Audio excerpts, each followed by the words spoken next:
I know, Joan, I'm way off clock. So off clock. I could just hear the program director now saying, Mandis, what are you doing? He doesn't listen. Don't worry. You know, the great thing is I know for a fact that he was listening yesterday when I cracked a really good joke for one time in a year. Hopefully that'll make it into a promo. So he thinks that you do make good jokes then? Yeah, well, the one that I cracked yesterday, which I don't even remember what it was, but he thought that was rather comical, as a matter of fact. Well, what a fortuitous moment. Sure, they come every once in a while. What is it, a blind squirrel in a nut? Right, yeah. Anyway, you want to do some fun with audio, Joan? Okay. Because I feel like I have not just... So, truth be told, here's what I walked into today. Now, Joan, you know what I walked into today. Here's what I walked into today. I had 2 interviews scheduled today, and both of them canceled. Guess you're not all that popular, are you? Oh, boy. I'm not popular at all, Joan. And so both my interviews canceled. Yeah. And so you're left with nothing. Well, I mean, I have a lot of stuff, but I usually like to prepare more. So I like to play fun with audio because I could just play audio and Joan and Sam and I could just kind of react to it. Yeah. Now, I was surprised. President Trump was asked yesterday, and by the way, I have not heard this audio. That's the whole point, fun with audio. And so we can all just react. Now, Trump dropped the BS bomb yesterday, and I was able to catch that and tone it. But he was in a cursing kind of mood yesterday, apparently. So you know how to dump. You're still new, Sam, but you know how to dump the dump delay? All right, good. It's a big red button. Because we all know the president has this, you're either going to launch some nukes or dump the delay. This is President Trump. He was asked about Elon Musk, and did he and Elon make up? I'm wondering, do you miss having him around the White House, or is that poll accurate? I don't know if the poll's accurate. I think he's a good person. I think he had a bad moment. Wait, hold on. So I gotta set this up. And earlier I was talking about the poll where Elon Musk is the most hated man in America. And I forget what the numbers were, but it was like, can you look that up? 61%. 61% say that Elon Musk is their most hated person in America. So, I mean, I was surprised by that.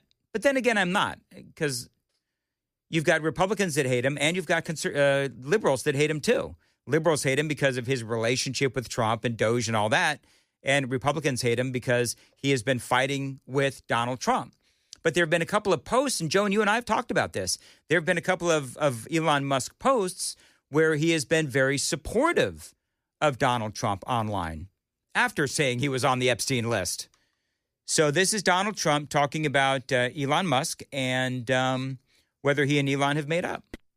I'm wondering, do you miss having him around the White House, or is that poll accurate? I don't know if the poll's accurate. I think he's a good person. I think he had a bad moment, really bad moment.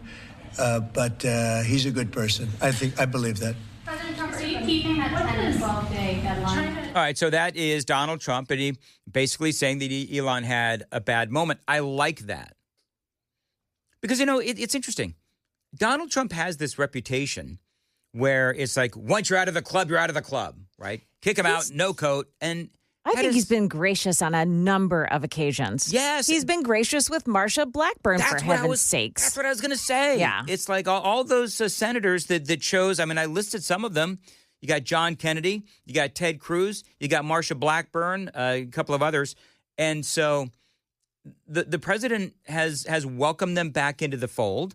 And as you say, Joan, he's been very gracious. And he always, that's the thing that I don't understand about the left is they'll talk about how Donald Trump demands a loyalty decree or whatever it is. That is simply not true.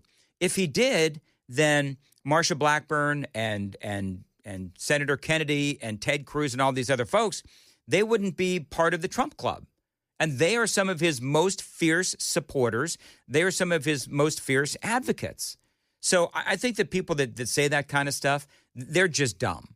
And I think that Trump, you know, by and large, I think that he has very good conservatives all around him.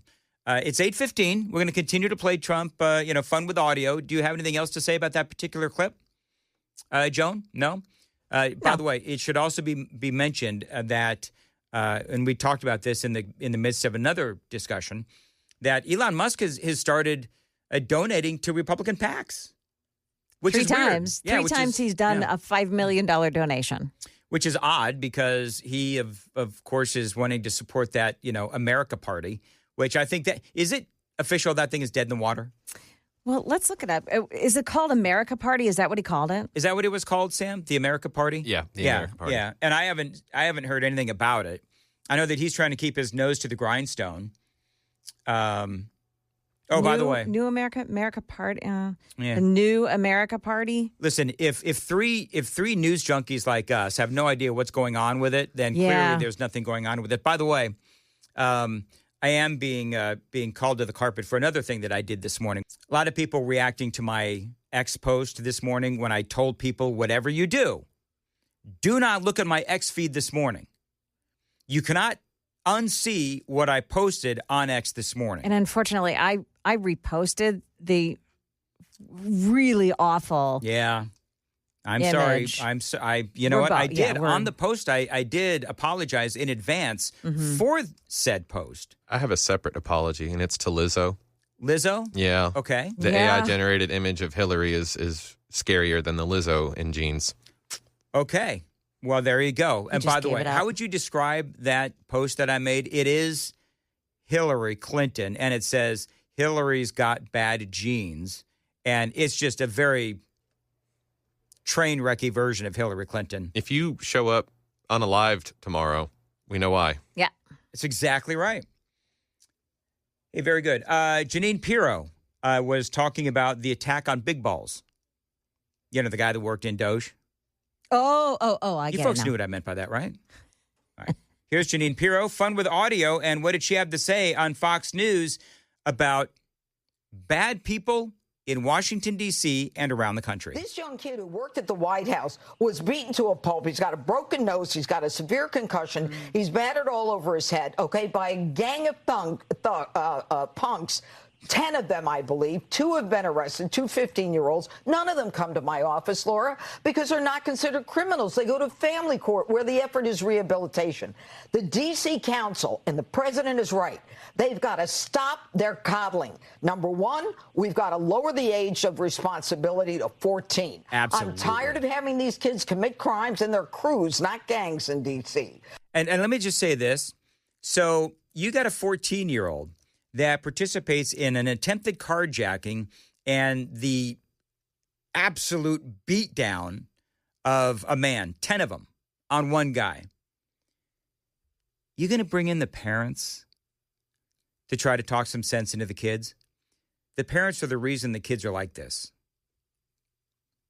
The parents are not going to do diddly or squat, as a matter of fact. And I'm just telling you from, watching this kind of stuff for a long time.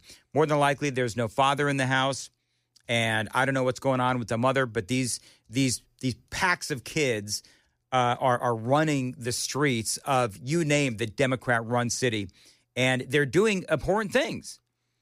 And I've gone on and on about a lack of fathers in the black community, so I don't need to go through that again. But fact of the matter is that this is something that we see literally everywhere.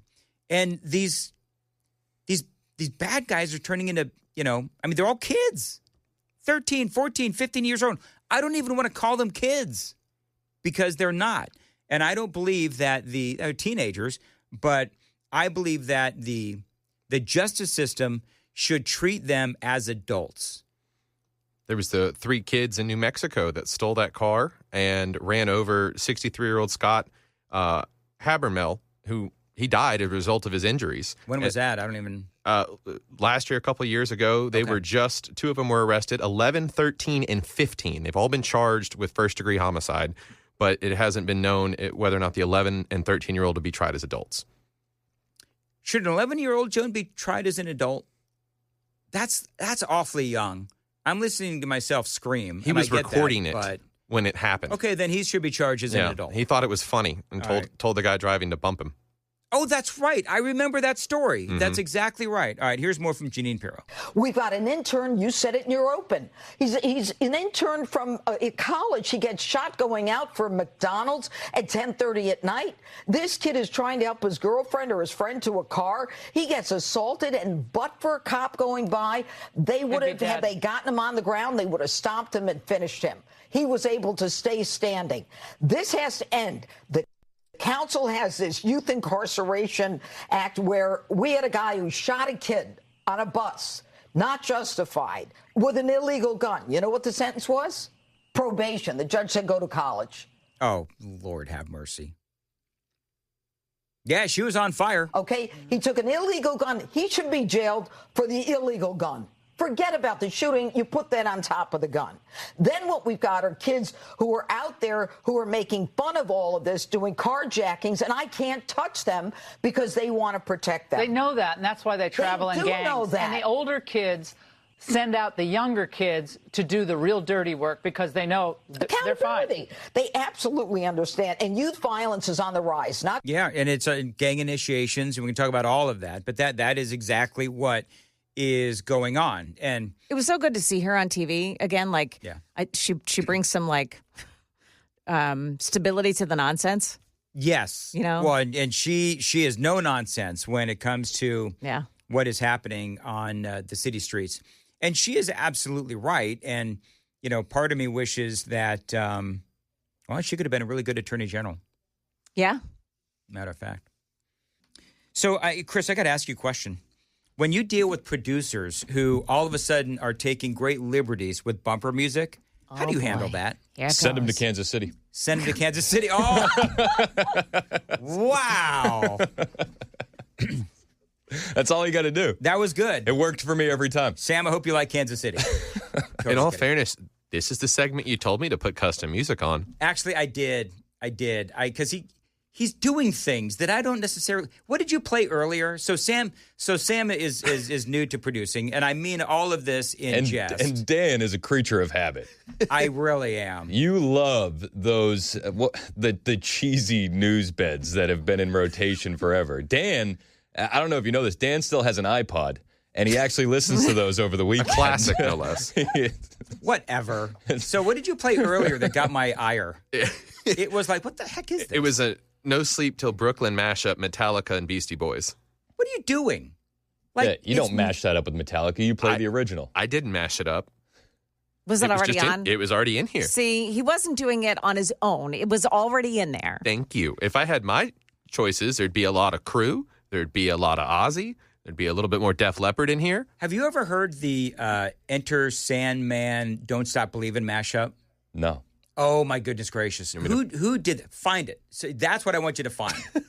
About time. It is and I don't even know if I've got that right. I know that, and I bet you somebody on the super text line could tell us. Journey's Don't Stop Believin'. They did a mashup with that and some hard rock song. I want to say that it was Enter Sandman. And it was amazing how they were able to. Is it Don't Stop the Sandman? Don't Stop the Sandman. That is exactly. Who does that? It's some dude. Some dude. Some long-haired hippie guy. But he did a really good job at this mashup. Now, we can't play the whole thing. You've never found a Journey song that you didn't like. That's not true. Oh. There's one Journey song. There's one. Believe it or not, there's one Journey song that I just cannot stand. But it's a song that literally nobody knows, so nobody cares. Anyway, whatever. Anyway, so you heard John Rose calling into my show. Yes. And I thought he was calling in to change his position on pot, and he sort of kind of left the door cracked on medicinal marijuana. Okay, so here's what in fact, I just cut that piece of audio for a newscast. You want to hear it? Okay, go ahead. This is kind of how he describes it. There are those who swear by, the medical benefits that they've received, pain killing and other things. And so, we have been doing this for literally hundreds of years. We've been identifying substances and extracting the materials or the active ingredients that are useful, and we can do that with marijuana. So it sounds like there's a crack, but of an open mind. But he wants to study doing that. He also said that they haven't been able to study doing it because of the way marijuana has been classified. Yeah, I mean, I don't see it. It sounds like selling it off to Big Pharma, if I'm being honest. Yeah, it does. If he's the governor, I don't see it happening. I just don't. It seemed like that was his stance. You don't see the pot thing happening. In any shape or form. So, Chris, are you pro? So I'm not, I don't know, man. Are you a pothead hand? No. I've smoked pot before, but I don't. Inhale? Yeah, but I was a teenager. But I don't. At least he answered the question. Shut up, Joan. But like, so I was very pro legalization until I was the media director for Turning Point. And I spent a lot of time in Phoenix where there was pro legalization. Right. And you see the pot shops on every corner. Yes. I'm not a huge fan of that. Well, look at Denver. Yeah, and I mean Denver, and I'm pro medicinal. I'm not pro recreational, but I am pro medicinal. I'm pro medicinal, and I also think legalizing or decriminalizing is the right way to go. Yes. The amount of money that's spent on court, police officers, probation officers, yada yada yada down the line, like I think it's ridiculous. I really do. So should we do that as well with like cocaine? I mean, why would you spend all that money to stop people from getting a high? Because and this is my personal opinion, if you develop a cocaine habit, you steal TVs. You don't do that for marijuana. Yeah. You're just irritable and grouchy. Yeah, I've never heard somebody that's hooked on marijuana that is like, to hit their fix, they're committing breaking and enterings or robbing people on the street. I don't believe that it is a gateway drug. I don't either. And I think alcohol is far more the gateway drug than anything else. Well, and the classic thing is always going to be, and I'm going to get hammered for this next statement, but, you know, I hear a lot more people getting into car accidents when they're drunk, not when they're high. Yeah. People that are high, they hang out and they watch TV too much and pizza. whatever. Eat too much pizza and watch TV. The classification of DUI is under the influence. Doesn't say what you're under the influence of. So you're not going to hear that. You're not going to get that parsing of charges. And there's no testing mechanism to know if you're stoned while driving currently. Yeah. Because it stays in your bloodstream for weeks. Like you can't, like there's no test like a breathalyzer for pot. No, there isn't. There's no immediate You can usually test. smell it, though, can't you? Yeah. Unless it's an edible or a vape or something. But that's also a harder case for them to prove, I would imagine. Yeah. So I don't know. Anyway, it's a good conversation to have, I guess. I felt like the majority of folks. Did we do a poll on this, Sam? Yes. What does the poll say? The poll was 71% were in favor of medicinal legalization. Okay, so 71% in favor of. And I don't think anybody was overly upset with John's take on marijuana. I think a lot of people have that take on marijuana. I think people got upset when I posed the question of, okay, say it's got 85% support from voters. Right. It gets through the state legislature. It makes its way to your desk. Mm-hmm. What do you do at that point? And he said, I veto it. And I think that's what angered the audience more than anything else. Because it's like, oh, so you know better for us than we do. Yeah. And that was the issue. I've seen that a couple of times on the super text line. That very point made. Should I play the audio, or did you already just tell it? I mean, you can play it. All right, you got audio up? Here it is. If a bill came forward, gets through the House, it's passed, voters, it's for marijuana legalization, it gets to your desk. You signing that bill or are you vetoing that bill? I would veto that bill based on what I know today. Yeah, and I basically asked him the same question when he called in earlier. So, and his answer was essentially, well, the door's open for legalization as long as Big Pharma has their fingers in the pot too. Yes. Yeah. And by the way, I did, just so everybody knows, I did look at how much of a donation he gets from Big Pharma. And it's only, if I remember right, it's like $23,000, which is actually relatively modest when you look at others. Yeah. I mean, Blackburn. Good Lord. Yeah, she gets the most. Yeah. So. But I loved that you asked him the question about his wife, because after I got felt off, so slimy. I know, but after I got off air, it's like you see all these comments, and I'm like, had I known about it, I would have absolutely asked. I'm not afraid to ask that question, so I'm glad that he called in today, and I'm glad that we got that on the record. Well, yeah, because people are calling him. I thought that people are very unfair. Some dude called. I think it was Matt's show, but called him a groomer or something. Yeah, and it's like, no, man, it's. Okay, I'm just gonna say it. Say I said it, Dan. this off the air. Just say it, Dan. So it's about time you said it. Most men would be like, if they're in their 40s and some 20-year-old or whatever is asking them out on a date, most men would be like, yeah. But the way that he put it, he was unsure, and his wife Chelsea put on her womanly charms. And so he agreed to meet Chelsea's parents, and now they've been married for how many years? I think he said they're coming 15. up on 15. So 15 years. After a decade and a half and 2 kids, is this really a conversation? No. I don't think so I either. don't believe it is either. When women emotionally mature faster than men do anyway? Well, and also, like, when you heard his voice when he's answering the question, he didn't run away. No, he didn't get shook. He wasn't panicked. Like, he just answered the question. He wasn't Amy worried is at all. 17 years my junior, but she's like 5 years more mature than me. I think it may be more.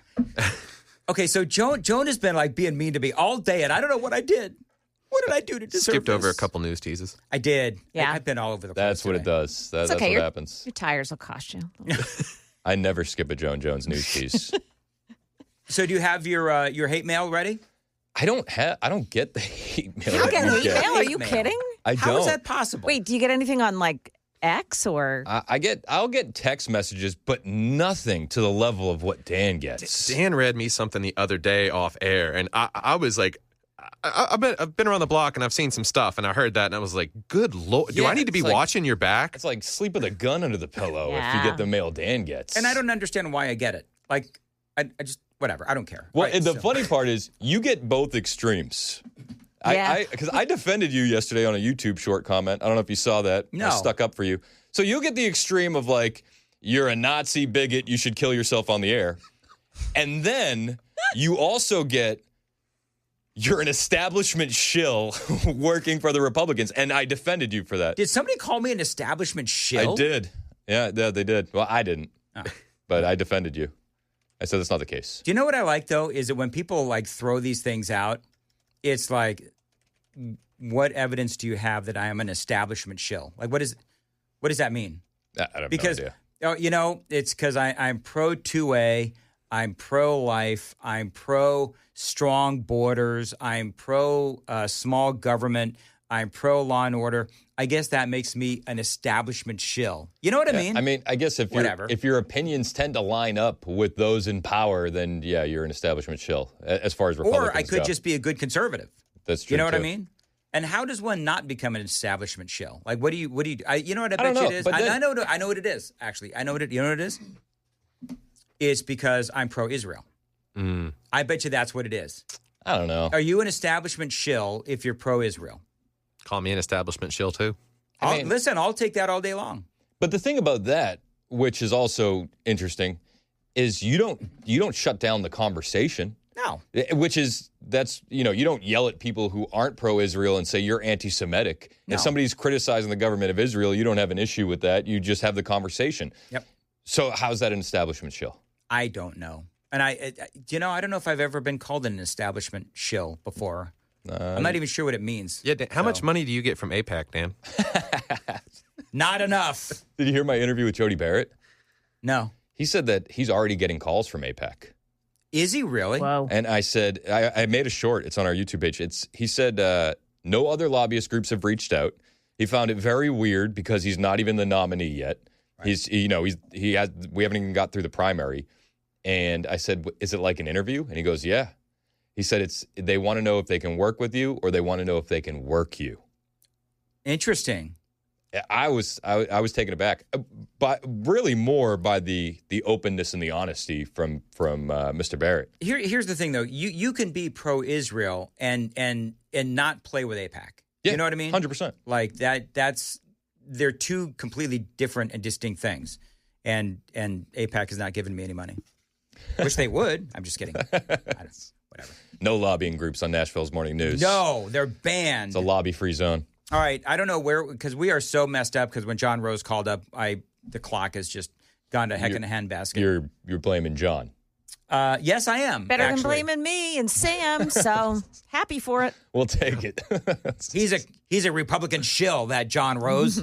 He's why we're late. Totally kidding. All right, so listen to this. Don't Stop Believing and Enter Sandman mashed up. I don't like it. Not a fan. Really? No. Oh, yuck. I love this. No. Joan? No. Oh, whatever. You know what's better than this? The Statue of Liberty. All right, whatever. Take it down. Sorry. Did I? You burst my bubble. I didn't mean to.